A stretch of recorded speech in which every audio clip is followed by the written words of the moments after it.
Geeks with Beards.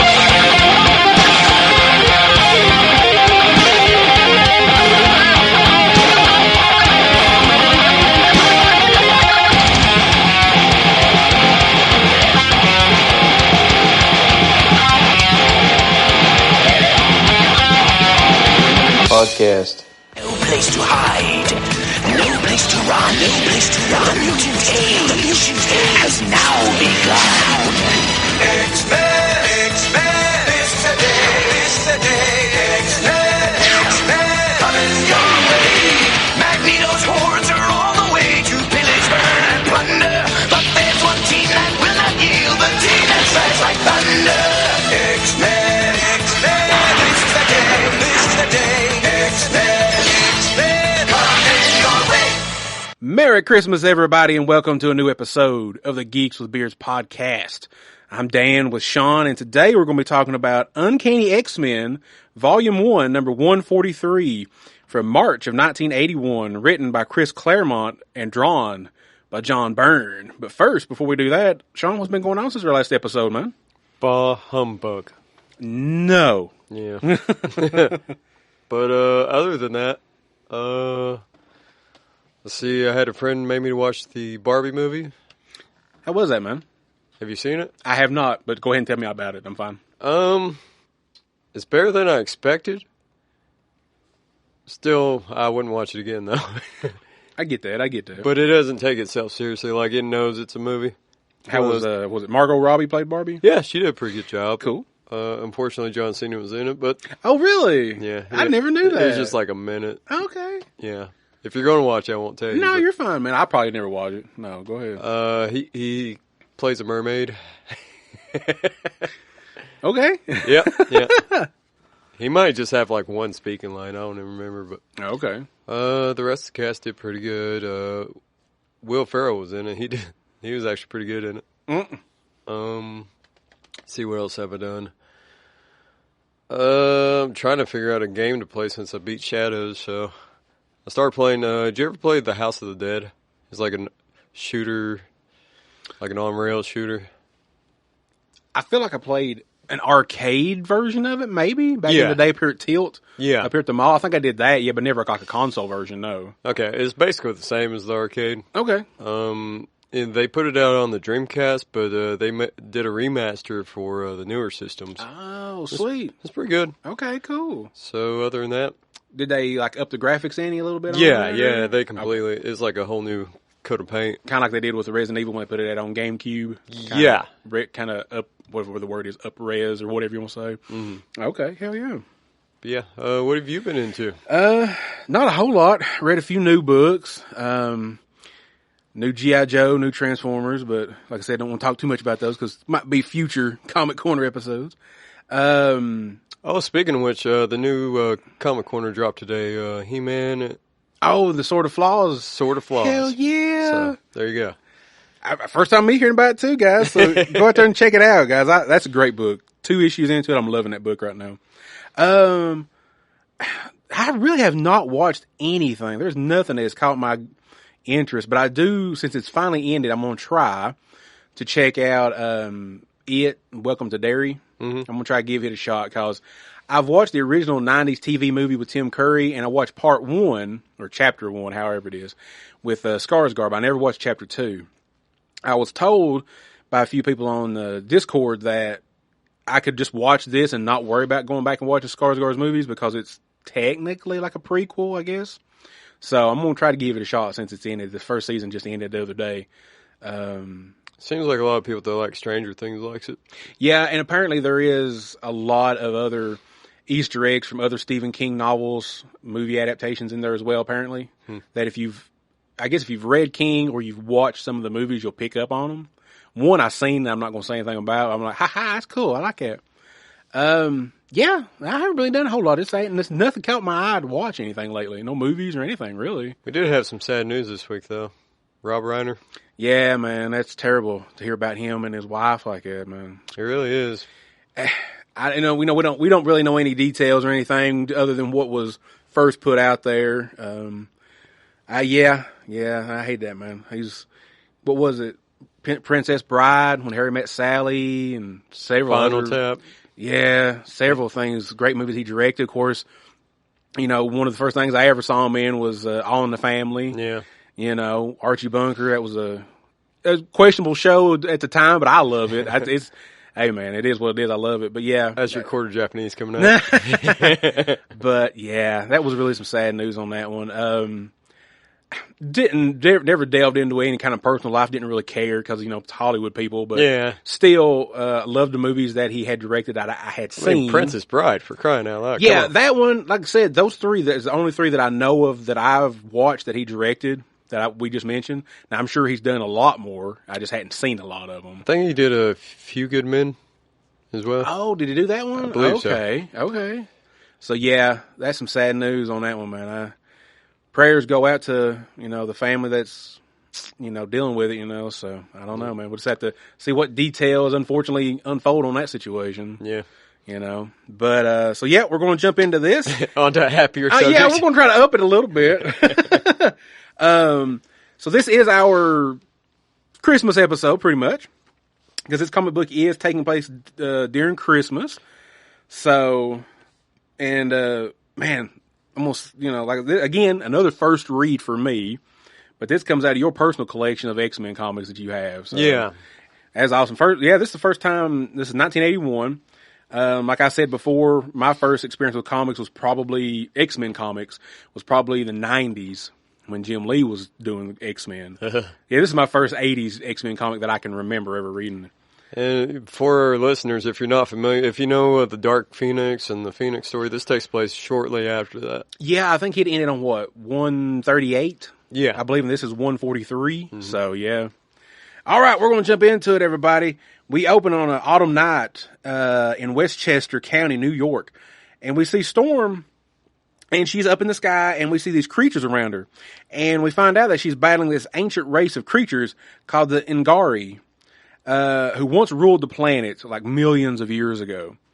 And below her, she sees there's this ancient, I say Cairn, Cairn. I think that's Cairn. Yeah, that's kind of right. that obelisk kind of little thing that was down there. Mm-hmm. And she sees it down there on the ground.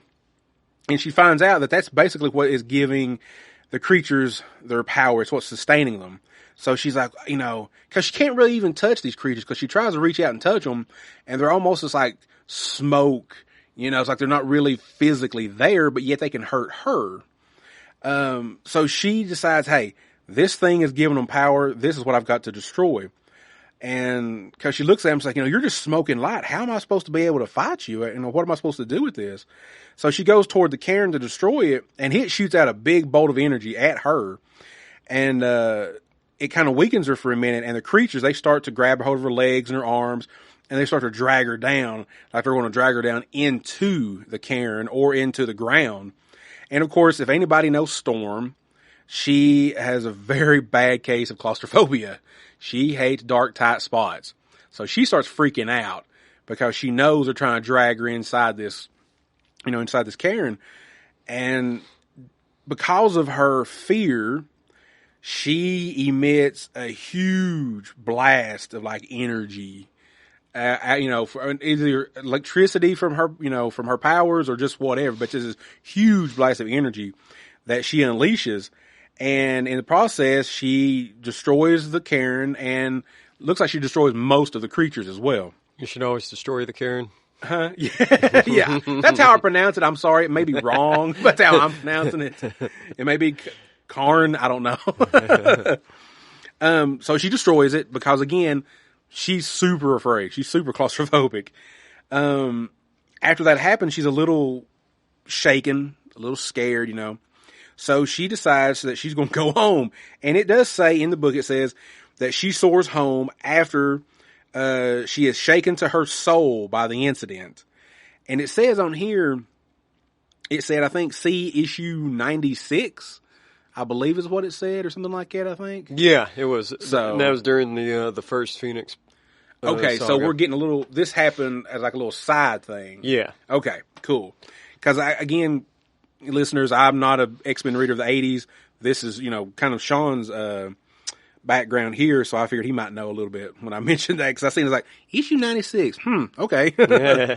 So she goes home, and we see in a little exposition box that it says that Xavier tells her that the battle is over, and that the creatures have been destroyed, everything's okay. It says here that months pass, thinking that the creatures are gone, but we do see in a panel that, of course, winter's there, then we see spring and summer, but we see that one of the creatures apparently survived, and it crawls out from, looks like the debris of the battle between Storm and the creatures, and it goes off into the woods. So then we cut to a young couple, man and a woman, that are looking for a Christmas tree. And basically the woman's like, man, you are such a romantic. Why don't we just go to the store and buy a tree? He's like, look, no. He's like, I want a real tree. He's like, come on, let's go find one. And he's like, hey, maybe, we'll get a little frisky later. I've had some dirty thoughts. I'm just like, all right, Chris Claremont. I was like, okay. So, excuse me. So they're looking for a Christmas tree, and I believe they find one because the guy's look like he's getting ready to kind of cut it down. And then all of a sudden, boom, the creature jumps out and attacks the man and the woman both. And it says in the exposition, it says, going to feast on their flesh and soul, but they will not be the last. They will be the first of many. So this creature decides, hey, you know what? No boom boom for you. I'm like, this is like Jason Voorhees. No boom boom for you. You're going to die. Yep. So yeah, and that's cool that it said, I get that, it's going to eat their flesh, but also said it would consume their soul. Now, I don't know if that has something to do with the type of creature that they are, or if it's just how Claremont wrote it to give it more impact, maybe. That makes sense. I thought it was really cool, though. So then we go to the X-Mansion. It's not called that, but that's what I call it. It just says mansion. The school for gifted youngers. Gifted children, yeah. So we cut to the mansion, where we see Xavier, Kitty Pryde, and Angel. And Kitty is going through the ignition procedure for the Blackbird. And she's like, look, I could probably put the Blackbird together with my eyes closed, after all this training that I've been through. And Xavier says, I will accept nothing less than that, if that's what you can do. I'm like, I remember you from the 60s, man. You're still a little bit of a slave driver. So Angel tells him, he's like, hey, we all went through this kind of training. He's like, you're not the first one, Kitty, to go through this. And it says that this is taking place on Christmas Eve, and it's about a month after their first big fight in Washington, D.C. with the new Brotherhood of Evil Mutants. Now, I didn't look it up. I don't know if you remember who the members were at this moment for the new Brotherhood. At this time, I don't remember, no. Okay, I'm guessing Magneto was involved, possibly? I don't know. It was 81, so I don't know. I want to say he was up until he went to trial and all that stuff. Okay. So. But they changed members just like the X-Men. Just like, yeah. But I'm sitting there thinking, like, damn, like I guess they might have had a Thanksgiving. They fight the Brotherhood, and then have Christmas Eve, and then we're getting ready to get into something else getting ready to happen. So I'm like, X-Men, man, they ain't never got a rest period. They really don't. There's always something coming up on the X-Men. So Angel tells the professor, he's like, hey, the car's ready, and he says, it's getting late, we need to go. We go downstairs, and we see Logan and his lady, Mariko. And I wonder, is this one of the earlier times that we see her in the comics, I'm guessing? Because she probably got introduced in maybe the 70s, maybe? When he was wearing that, I want to say it was around the same time he was wearing the eye patch and all that stuff. Okay. I remember right. Okay. So it's cool to see her, because, we know her. Correct me if I'm wrong, listeners, but I really think it was around then. Okay. Yeah. Because it's like, this is cool to see her, because we know her from his lore being one of the women that he really loved and cared about and stuff, And then we also see Colossus. See my boy Colossus. And they're all gathered there. And we see Nightcrawler, and he bamps right in front of in Mariko, and he's got a mistletoe in his hand. And he's trying to say hi to her, and I guess he wants to give her a little peck on the cheek. Nothing. It's just harmless. Kurt's harmless. Logan gets mad. Logan pops the claws, and he takes a swipe at Kurt. I'm like, dude. Come on. It's like, I know you guys have only been teammates for what? Because the new size was 70, what was that, 75? Was that when Claremont took over? Was that Giant Size X-Men, or was that a little bit later than that? 75, 76, yeah. Okay, so we'll go with real lifetime. They've been a team for at least 5 years, 6 years at least. I'm like, come on, Logan, calm down, dude. Like out of everybody, I don't think Kurt would be, like promiscuous with your lady. He would just want to give her a little peck on the cheek because it's Christmas, Because he didn't have the accent in this comic, did he? It didn't appear to be. Yeah. Claremont didn't write him with an accent, no. At least I didn't pick up on. Neither did Colossus. I don't think I read anything that come out of me as Russian. It seemed like it was just English. So maybe poor Claremont didn't want to or didn't know how. I don't know. It just didn't come off that way to me. I'm trying to remember the Giant Size X-Men if they had it in there, but I don't recall. Yeah, I feel like I've got a reprint of that. I'll have to look at it one of these days too and see. I don't know. Oh, we're covering that one day. Oh, dude, I can't wait to cover that. So. Like I said, Nightcrawler, he bamps next to Mariko, and he's got a mistletoe. He's wanting to give her a little peck on the cheek, I'm assuming. Logan's like, no. So, like I said, he pops his claws. He takes a swipe at him. Nightcrawler bamps away, and Colossus, he grabs Logan. He's like, look, dude, calm down. He's like, remember, Kurt is our friend. He's not meaning any harm. It's just a Christmas tradition. He's not trying to take her away from you or anything. Well, Xavier telepathically talks to Logan and calms him down. He's like, look, Kurt meant no harm. It's just a Christmas tradition. It's like, you need to calm down. You're among friends. There's no need to be angry right now. So Logan apologizes. He's like, I'm sorry. He's like, you know how my rage is. He's like, I'm trying to control it. And he said, basically, he looks at Charles like, I really appreciate you talking me down now. He said, because I don't know if I would have been able to calm down on my own. So they're getting ready to leave. But it doesn't say where they're going at the moment. So the rest, they're getting ready to all leave for, I'm assuming a celebration at this time. You don't really know till the end of the book. But I thought maybe it was like a Christmas party or something, So Storm brings the car around. So it's going to be Charles, it's going to be Colossus, Kurt, Logan, Mariko, and Storm all going to go off somewhere together. And then we see Angel flies by, and Angel tells Kitty, he's like, hey, I've got an overdue date with a lady by the name of Candy Southern. Now, don't know the name, but they did take the time to mention her, so maybe she was an ongoing character at that time, maybe for Angel. I don't know, or his girlfriend. He's like, and you may not see me till Easter. I'm like, damn, Kurt. Or not Kurt, I'm sorry. I was like, damn, Angel. I was like, okay. So before they all leave, Kitty gives Colossus a little kiss on the cheek, and he blushes.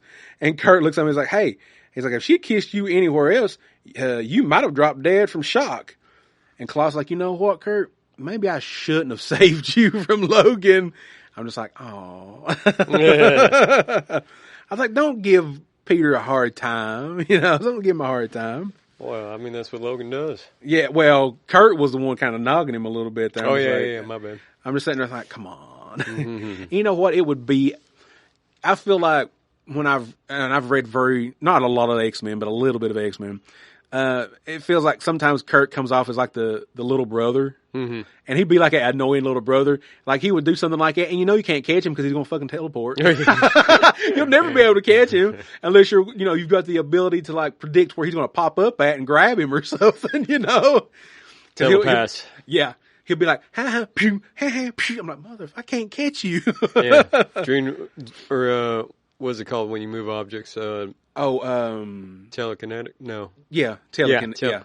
Yeah. So yeah, she'll just grab him. Yeah, just grab him like, there you go. I got you right there. Yeah, because Kitty, she can phase people in and out, but if she tried to phase him in a wall, he could probably bamf out of it, I wonder, couldn't he? This is a scientific question. Yeah, I'm wondering about that because we've seen that in books and movies where she's like phased criminals and stuff like into a wall and then she leaves them stuck in there. I'm just curious about that. If Kurt could, if he could get out or not. It's like Psych. Yeah. He's like, you can't get me. So they all leave. And Kitty is by herself. For the first time, I'm assuming, in the mansion, she's alone. And it's on Christmas Eve, and she's like, oh, wonder what my parents are doing, during the holidays, so if what's going on, because it says celebrate Hanukkah, so I'm assuming she's Jewish, which is cool. I like that, Claremont included that in there. She's like, it'd be one of the first times that she's not with her parents on Hanukkah. So she tries. Oh, I'm sorry. You going? Oh, you're good. I was just going to say, this is like the most diverse book, like up till this point. So, Excuse me. Yeah, because before Claremont took over with all new X-Men, it was. I mean, nothing wrong with how it was originally, but I mean, it was all white people. yeah, well, that's what I'm saying. It wasn't. Yeah, he added Storm and all of them and stuff like that. He did. Yeah, so, and they were like all international. Besides, Scott was still there, right? I think he's on the cover, isn't he? Because he's in that. He's blue... on the cover, but I don't know if he's part of like. Yeah, that's right. Yeah. So you had Storm, you had Wolverine, you had Nightcrawler, you had the Native American guy, Thunderbird, or oh God, I think it's Thunder. Sun. I think it's Thunderbird. Okay, yeah, that sounds right. There's two of them. Like they're brothers. I mix them up, but I think Thunderbird might be the one you're talking about. Yeah. So yeah, it was like a collection of.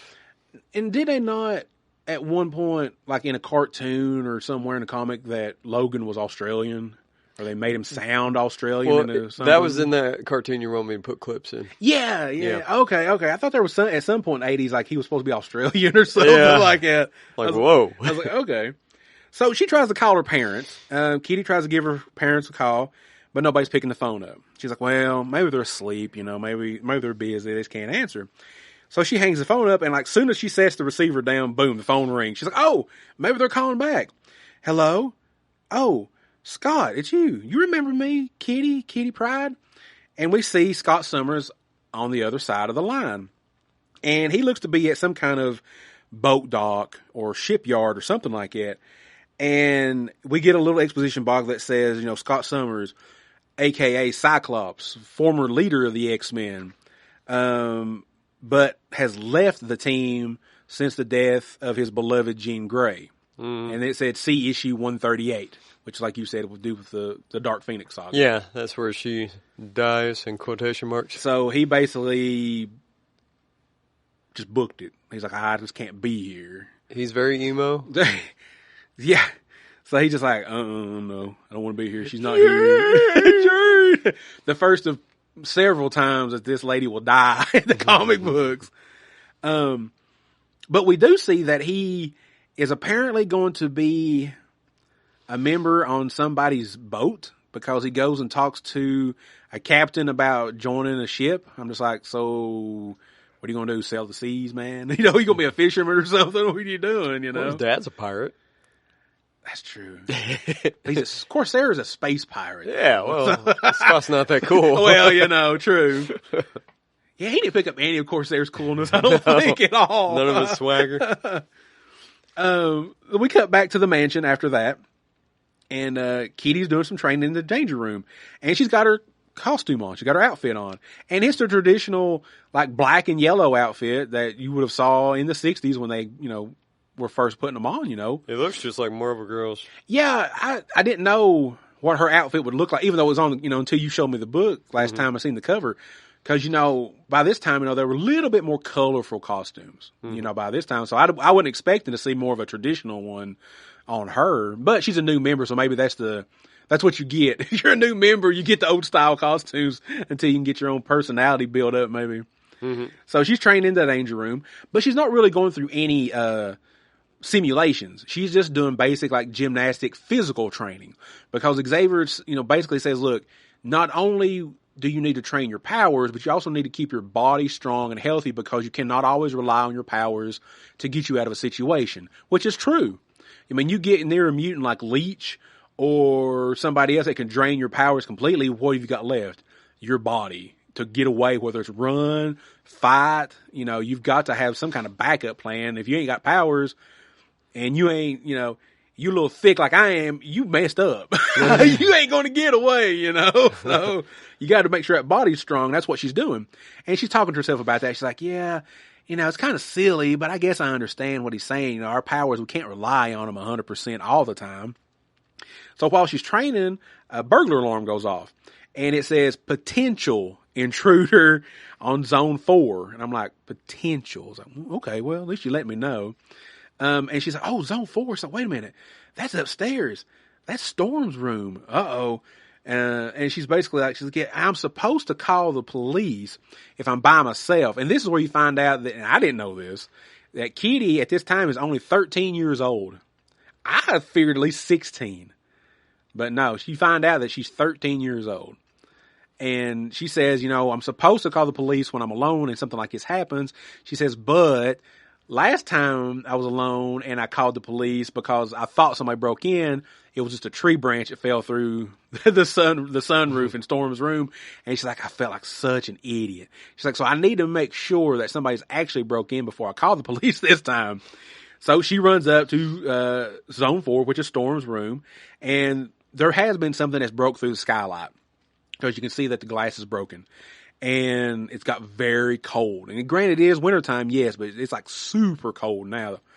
And she's like, oh my gosh, Storm's plants are dead. She's like, oh no, what am I going to do? And she looks down on the ground and she's like, what is this on the ground? Some kind of goop. What is this? And before she has any time to kind of comprehend what's going on and look around, boom, the Ngari, and they call it a demon. So I'm going to refer to it as a demon for the rest of the episode. So the demon attacks her. He swipes at her. But she just in time, she's able to phase, so he can't, the creature can't hit her. But even though she's phased and it goes through her, she still ends up getting some type of injury because she says that her right arm is numb and in a lot of pain. So again, I guess it has to do with it. Because if I remember right, I looked a little bit up about these creatures. I think they were either extraterrestrial or just some kind of different plane of existence they come from. So even though she has her phasing ability and it didn't physically claw her, somehow it still affected her body when it went through her. So basically her right arm is useless. It is useless right now.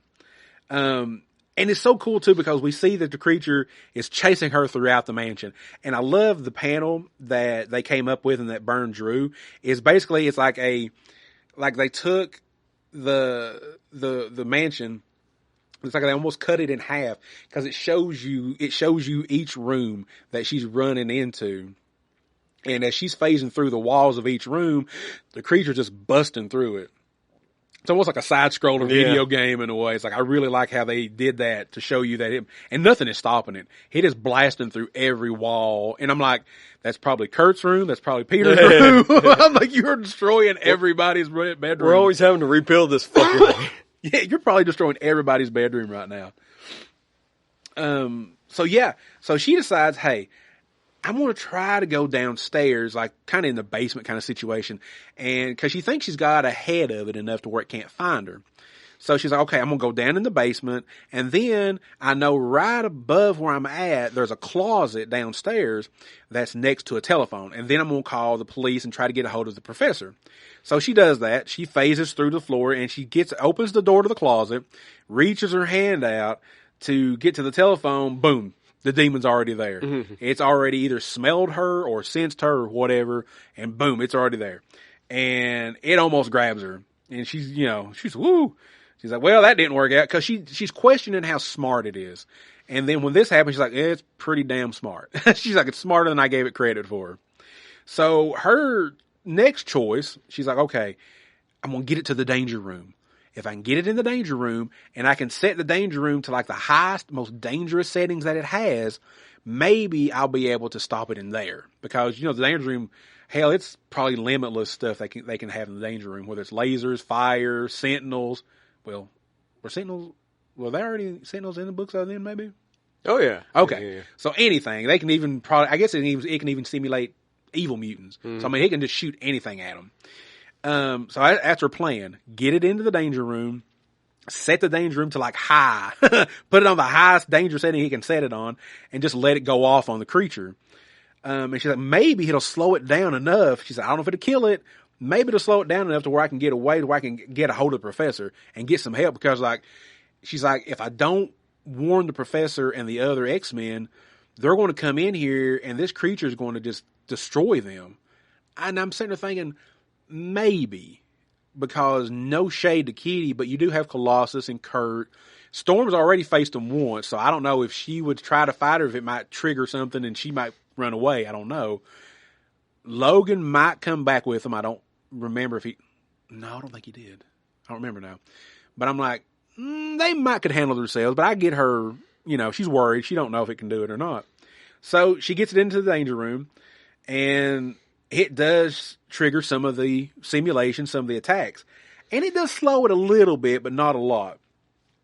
And it starts chasing her again, and then she starts dodging it and trying to want to run away from it. And that's when she's thinking in her head, man, Professor was right, keeping our bodies trained. She's like, whoo, she's like, if my body wasn't trained like it is, like, I don't know if I could keep up with this creature. She's like, my lungs are burning right now, as much as I'm running. But she's like, I get my second wind, I'm good to go, I just need to keep moving. Don't stop, because if I stop, I'm dead.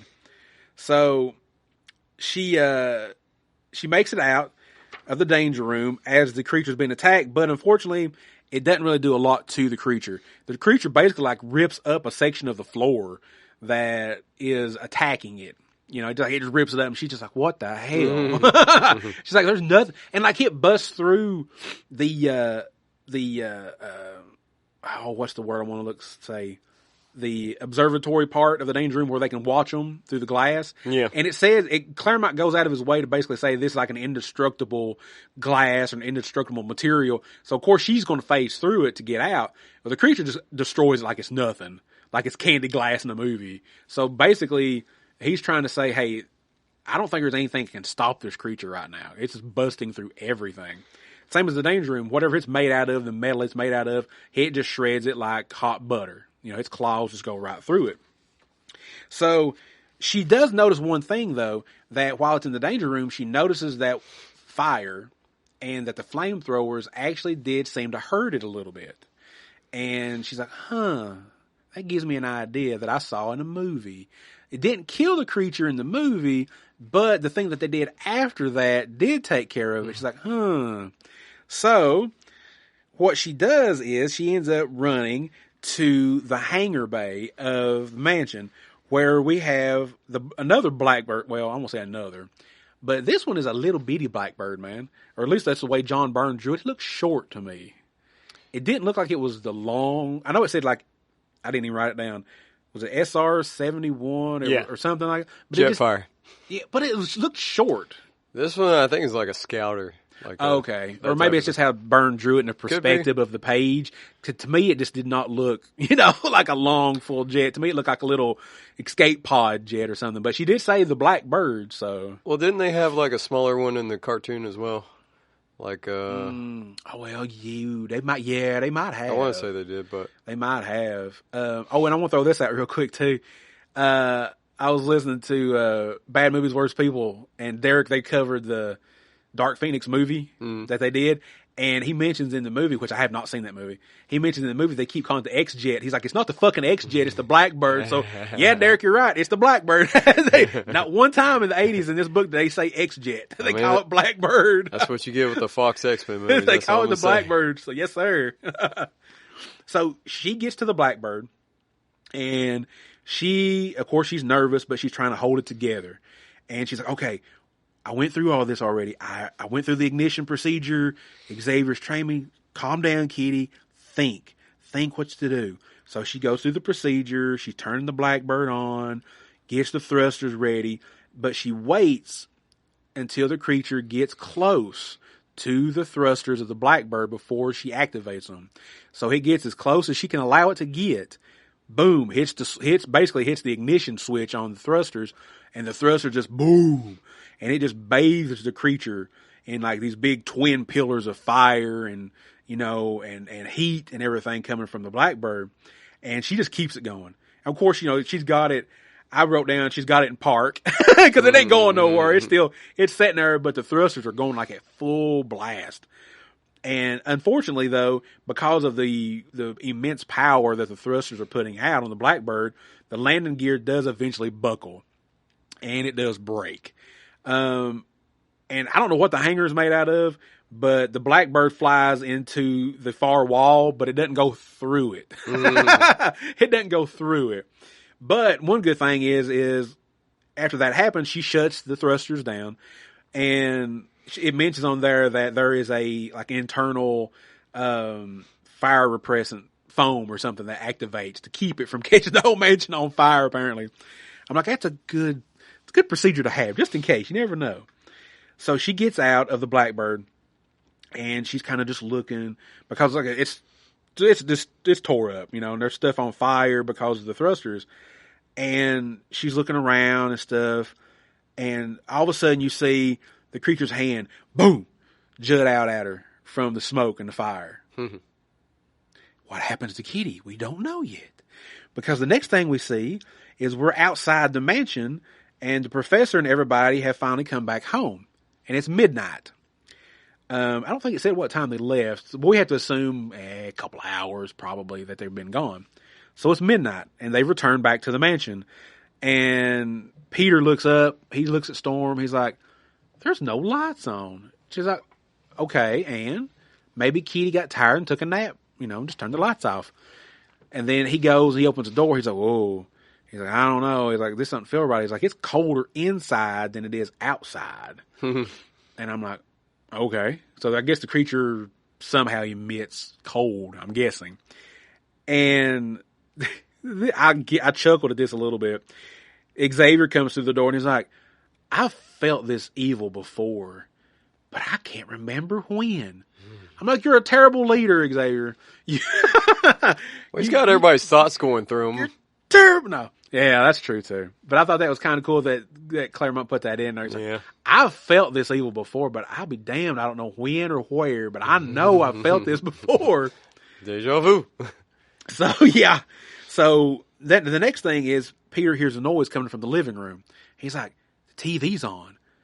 Who's in the living room with the TV on? I'm like, well, Peter, who else is in the house? And of course it's Kitty, and she's sitting, and she looks like she's had a shower because she's got a robe and her hair and a towel, and she's sitting next to the fireplace watching TV.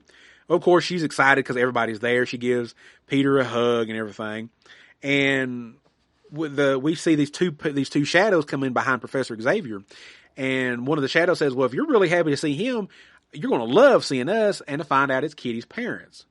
So I guess that's where Xavier and him went to. Wherever they lived, they must have went and picked them up for her so they could spend the holidays together. He does care. Which is cool, yeah. He's like, look, this 13-year-old yapping kid, man, she's talking about her parents. I'm gonna go get them for her, So she won't stop thinking about them. Oh, my God, she won't shut up. So that apparently, now I'm not saying they didn't go to some kind of party, but I'm assuming they mostly went to go get her parents. So they have a celebration. They're celebrating Christmas and Hanukkah, and Storm's like, Kitty, I went up to my room, and Kitty's like, oh yeah.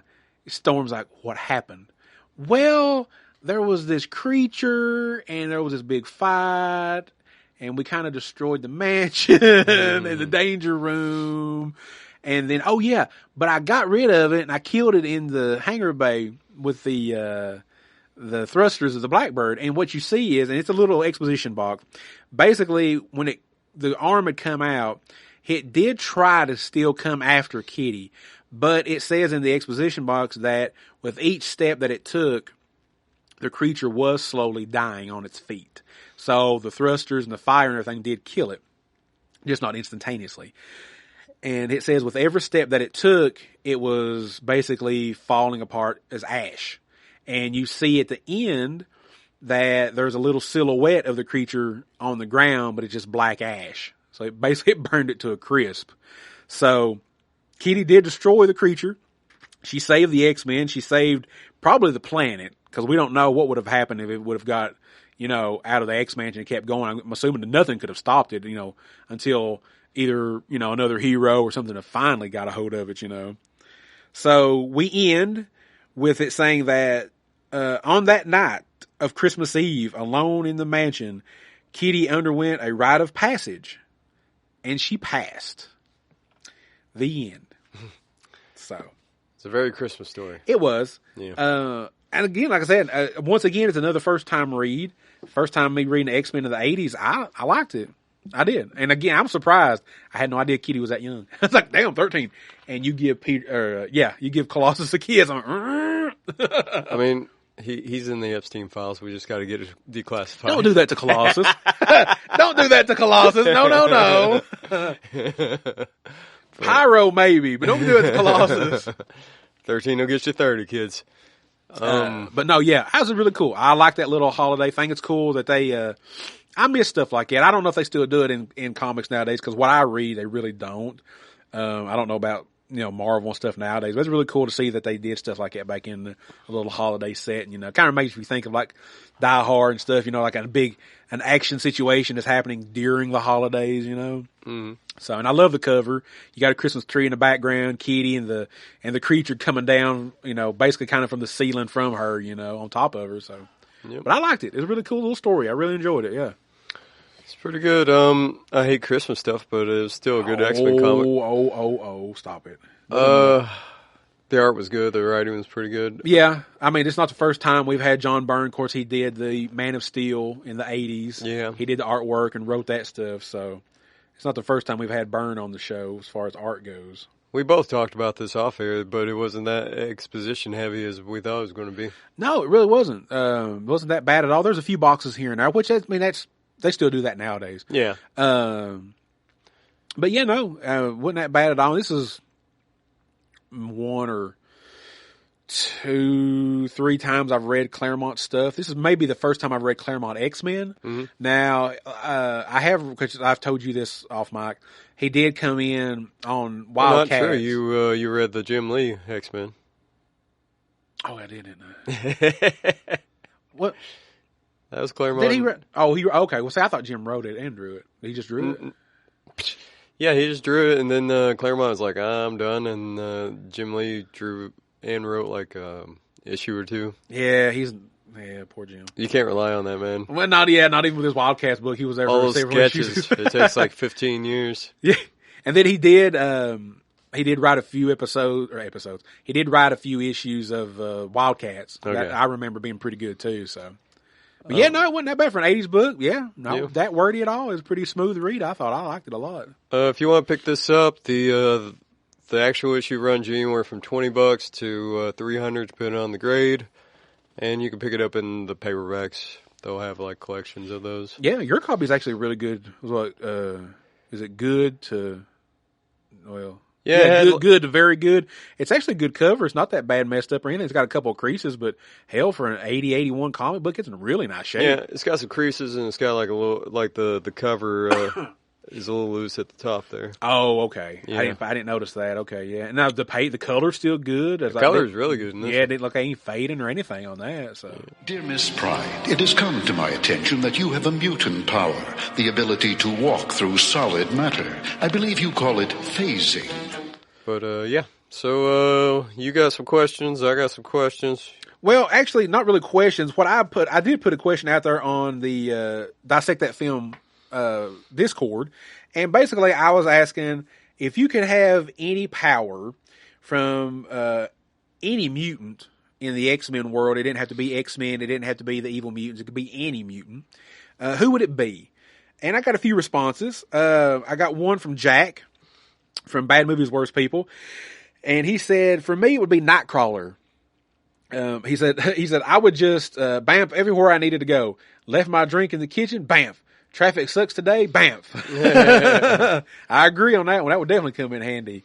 Anna from, the Baron's Hideout and Give Me Back said, Quicksilver. I need more hours in a day, and if I could get things done faster, that would be great. And, hang on, let's see. She, put up a little thing from, of Quicksilver from the Fox movies. And then, let's see, Dustin from the Barons, also put on here, he's like, I'm very partial to Colossus. Stoic and reasonable voice, but can kick the shit out of anybody. Yeah. And a groomer. And Continue? No. Parker from Dissect That Film, he says, I have to go with Jack on this one. He's like, I want to be able to go places in the blink of an eye, and Nightcrawler's powers will do that for me. Yep, that is true. Let's see, we've got one here from I've Seen That. It says, Mimic. Why pick one when you can have them all, as long as they're in the same vicinity? I didn't think about Mimic.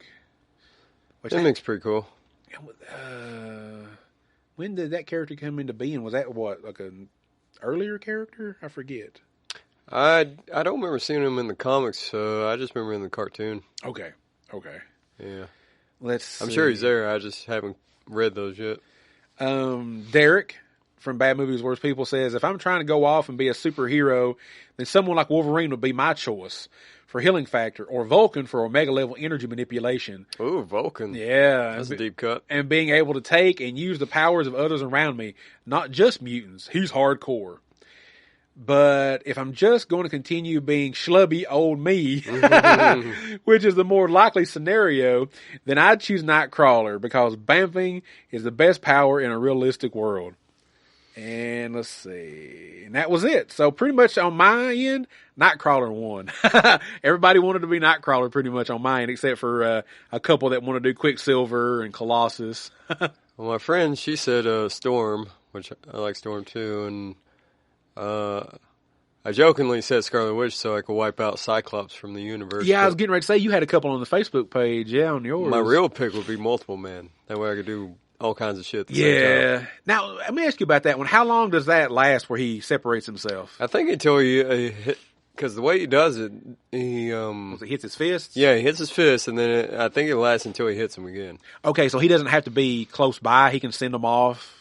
I don't know what the range or the proximity is. Oh, okay. As far as the time frame goes. That still would be cool, though. Hell yeah. That would definitely be cool. They have like 15 bands and... Be like, Sean, wait a minute.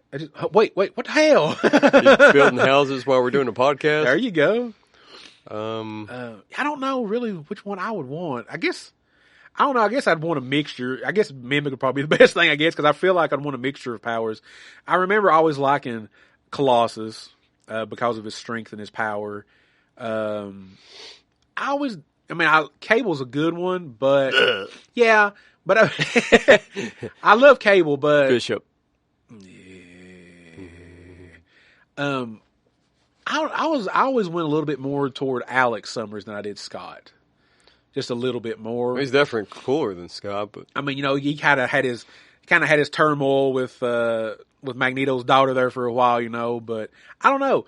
I always kind of just liked his character a little bit more. I never read a lot of him, but what a little bit I did read about Alex, I just liked his character a little bit more than Scott. Vulcan's not one I really read. You kind of introduced me to him, told me a little bit about Vulcan, but he's really cool. Never really read much about him though. So we'll have to cover that short story sometime. But yeah, I appreciate the responses on that. That's really cool. Nightcrawler's a cool character, really is. I loved him in the X-Men Evolution cartoon that was on the Kids WB or CW at the time, when they were all teenagers. Scott was still a douche in that cartoon, I think, too. He's just a douchebag. So yeah, that was really cool. Thank you for everybody's response on that. I really appreciate that. All right, since it is Christmas, I asked what everybody's favorite toy was when they were a kid. We got Anthony says Rockin' Sock'em Robots. Ash says anything Littlest Pet Shop. Anthony says an Atari 130 XE computer gaming system. Dawn says she had 2 dolls. Keith says OG Voltron. Dan, which is you, says the Night 2000 voice car. Yeah, dude, that's so awesome, man. Jacob Hart says his first electric guitar. Showa says Stretch Armstrong. Max Allen says Super Nintendo. Yep. Shannon says his first drum set. Faith says Voltron. I'm surprised we got 2 Voltrons. Dude, Voltron's cool, man. That Matchbox Voltron, die-cast metal, dude, that's awesome. Okay. Jess says Sega Genesis or Nintendo 64. Okay. And Jess says Crash Bandicoot figure.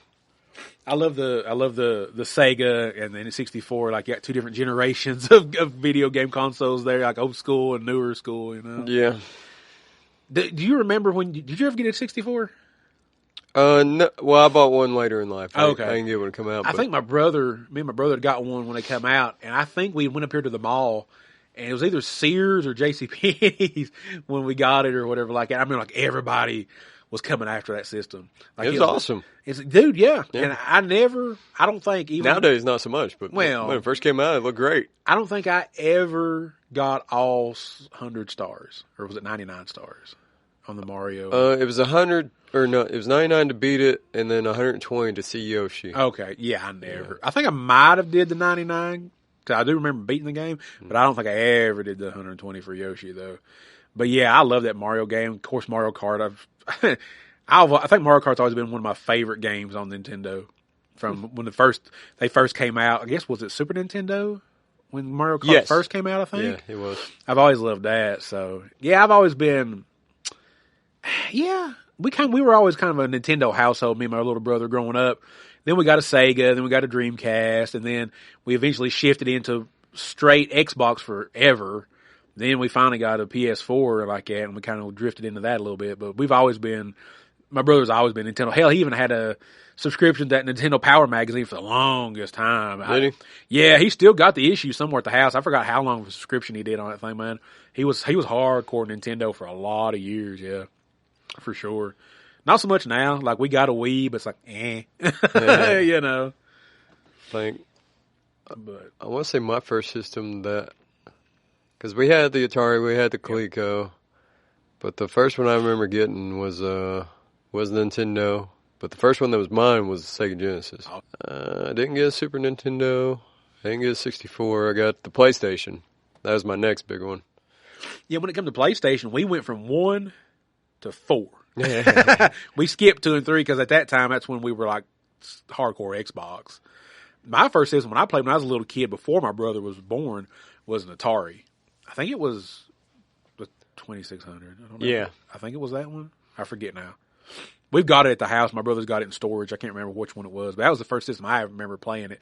And I remember playing it in the kitchen of our old house we used to live in before my brother was born.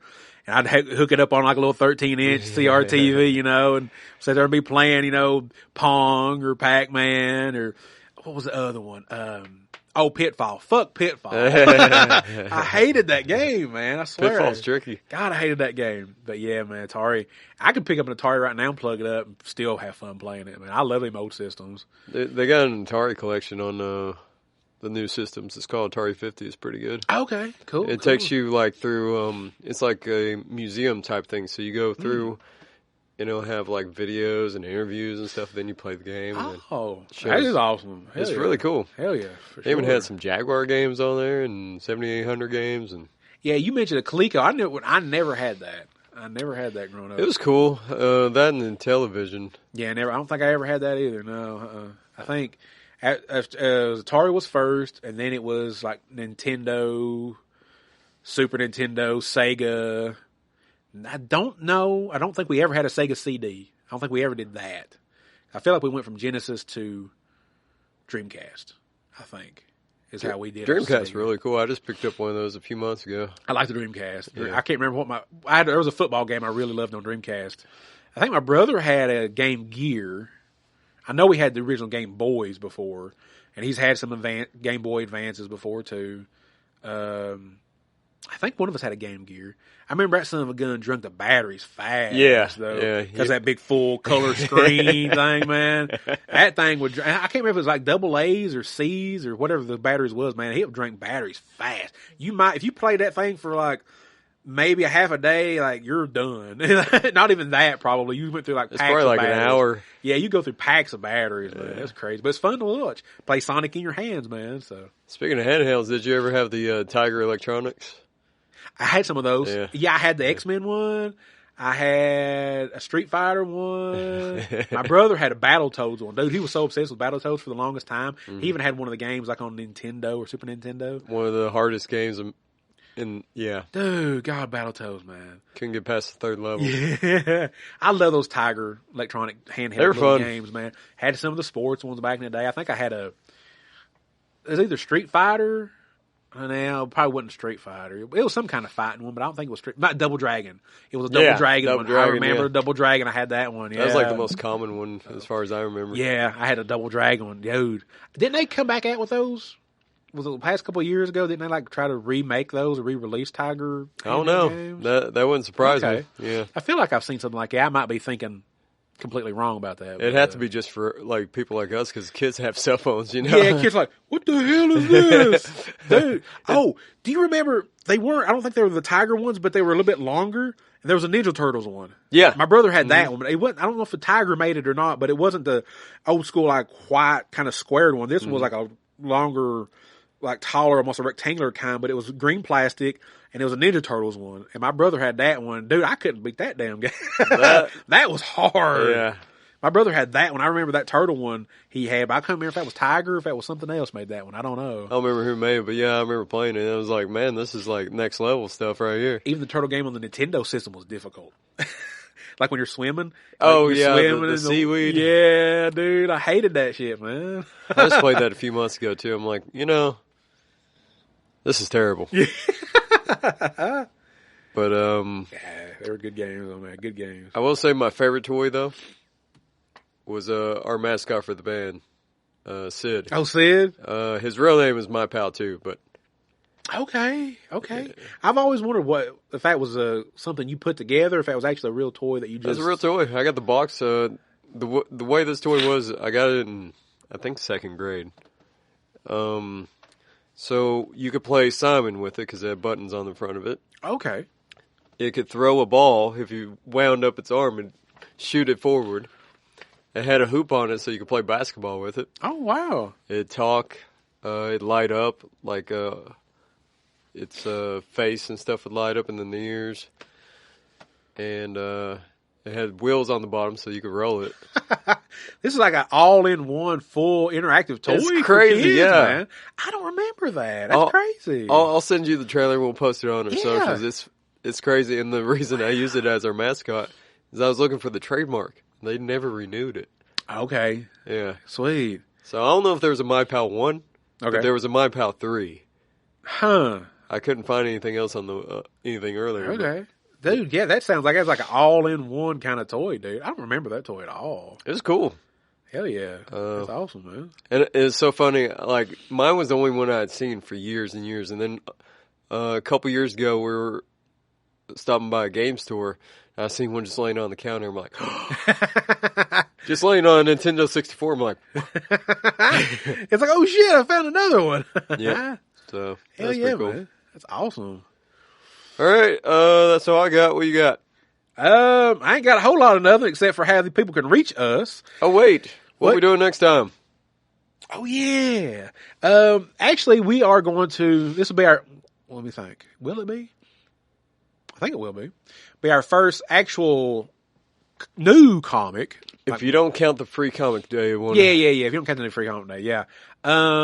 We're going to cover from Dynamite Entertainment. We're going to cover Captain Planet #1. Ooh, The new Captain Planet series they did. And I only got the first 2 issues, and then I stopped because I wanted other books. But all right, I'm down. It's actually pretty decent. I think you might enjoy it. It's a different take on Captain Planet and the Planeteers, but I think you'll enjoy it though, man. I think you'll like it a lot. So I figure I want to throw in another, new book, and see how that worked out for us. And I know you like Captain Planet. You grew up with it. I did too. Absolutely. I did too. Yeah. So I think it's one of my favorite cartoons growing up. yeah, I love the cartoon, man. I had a few of the toys. I got one last question for you though. Yes.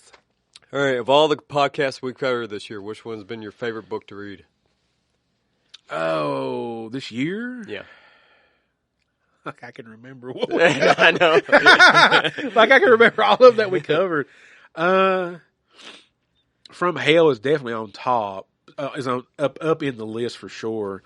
Shit, that's bad. See, I'll just list a few of them here. Let's see. We started out with Gamera. Oh yeah, Gamera. Yeah. We did Iron Man's first appearance. Transformers '84. Spawn #1. That's a good one. Firestorm 3. That was the Killer Frost one. Yeah. We did the first Wonder Woman. Wildcats. Daredevil, The Man Without Fear. Gosh, a favorite one. Savage Dragon. Gotcha Man. I would have to say. First Spider-Man. Captain Power. Demolition Man. Action Comics #1. Man of Steel 5. Fantastic Four #1. I think if I had to pick Sailor Moon. a favorite, it's gonna be hard to do. Man, Daredevil's gonna be pretty high. I think probably up there with Daredevil and a couple some of the #1s that we did. Yeah. Action Comics and Spider-Man and X-Men and stuff like that. Yeah, I can't really. Yeah, man, I love to really. I mean, and this might sound stupid, whatever, but it's the truth. I've really loved everything we've read in the past almost 2 years that we've done this podcast. But yeah, I think Daredevil that one, and even though it was a slog, Lordy, from hell, those kind of edge out just a tad bit on top for me, just a little bit, but the number ones are right there with it though. So nothing's at the bottom, you know what I'm saying? But I think Daredevil is just a tad bit to the top because I really like that Daredevil story. I put Wildcats on the bottom. No, that's just me. No, at least for the art. I just can't with this man. I can't with you.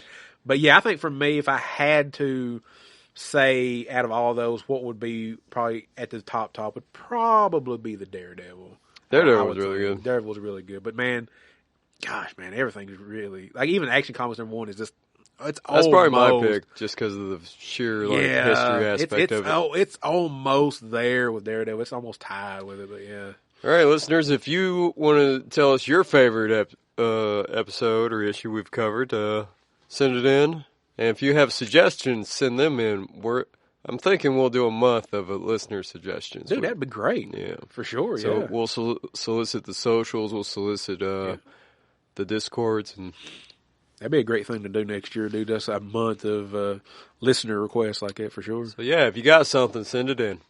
Well, how they send it in, Dan? Well, it's cold, so. It's cold.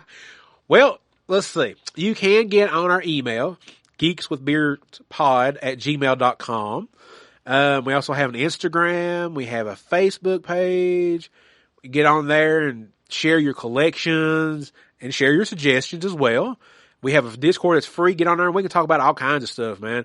Wrestling and comics and TV and movies and games and food and just all kinds of great stuff. We also have a YouTube channel where we have our audio episodes up for your listening pleasure. We also have video up for toy reviews. We also have my little exclusive YouTube thing called Dan's Comic Corner where I cover, anywhere from 6-7 minute little videos of modern comics that I'm collecting at this moment, new books that I'm collecting, and I talk about a certain issue from each book. Like Sean just said, the 3rd episode's out now covering Dark Horse's Masters of the Universe Sword of Flaws #1. We've also had up Superman Unlimited #6. And then we also had up The Phantom #1 by Mad Cave. So please go check those out. Give us a thumbs up.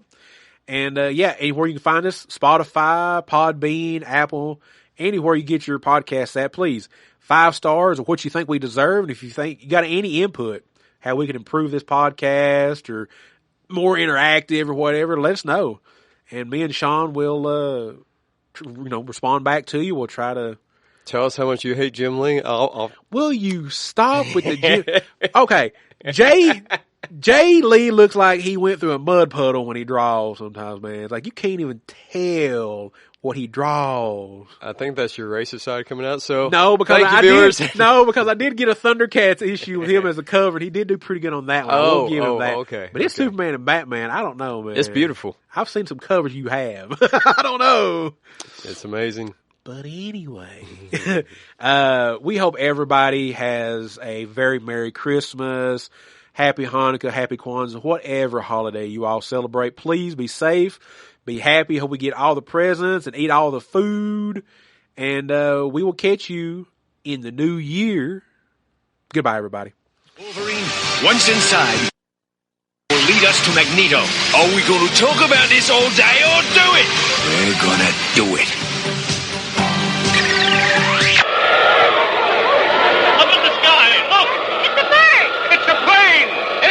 Geeks with Beards.